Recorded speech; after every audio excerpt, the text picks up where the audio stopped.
উসমান হাদিকে আজকে এমন হামলা করা হয়েছে, আমরা আজকের গাজীপুর এই মাহফিল থেকে তীব্র নিন্দা ও প্রতিবাদ জানাচ্ছি, ঠিক না বেঠিক? যাদের কারণে সুন্দর স্বাধীন বাংলাদেশ পেলাম, সেই মানুষগুলোর আজকে নিরাপত্তার ব্যবস্থা নাই, সেই মানুষগুলো আজকে নিরাপদ নাই। সেই জন্য এই হামলা কারা করলো? গতকালকে নির্বাচনের তাফসীর ঘোষণা হলো, আরো 2 মাস বাকি আছে নির্বাচনের।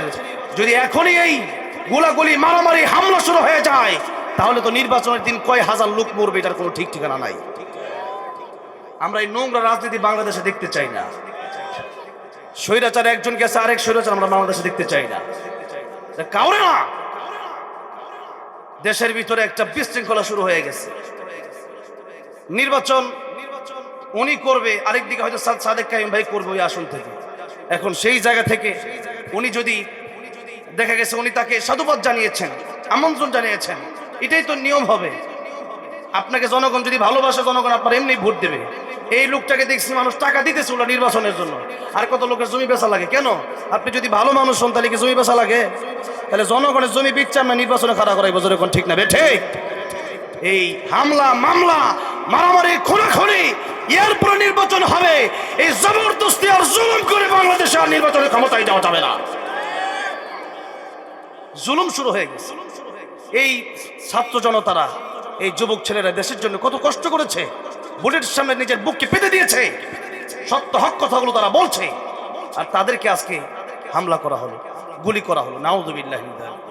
এই সমস্ত দিক আমরা, এই সমস্ত দেশ দেখার জন্য তো 1.5 বছর আগে জুলাই আন্দোলন হয় নাই, স্বৈরাচারকে বিদায় করা হয় না, এই জন্য তো নয় যে আমার ছাত্র ভাইরা আবার গুলি খাবে।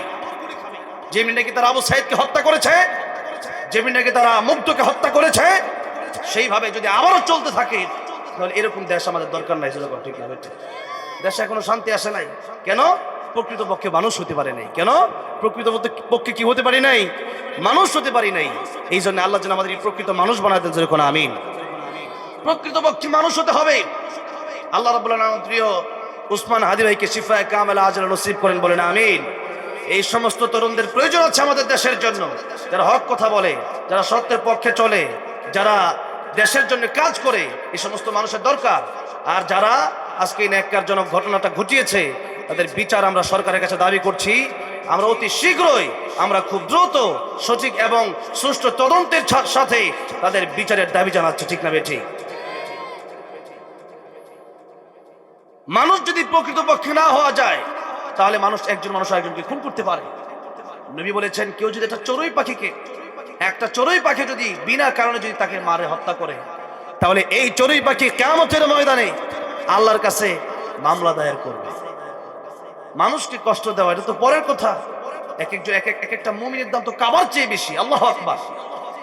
সেই জায়গায় নবী বলছেন, একটা চড়ুই পাখি, ওইটাকে যদি কেউ বিনা কারণে হত্যা করে, সেই চড়ুই পাখিটা কিয়ামতের ময়দানে মামলা করবে। যদি এমন দুষ্টামি করে কেউ মারে যে দেখো আমার হাত কত ভালো, গোলাই মেরে একটা চড়ুই পাখি মারলো, এটার জন্য কিয়ামতের ময়দানে যদি শাস্তি হয়, তাহলে একজন ইমানদার, একজন মুসলমান, একজন দেশপ্রেমিক, তাকে গুলি করার অপরাধে শাস্তিটা কম হবে না বেশি হবে? আমার ভাইরা, আমার বাবাজিরা, প্রকৃত মানুষ আমরা হতে পারি নাই। প্রকৃত মানুষ কেন হতে পারি নাই?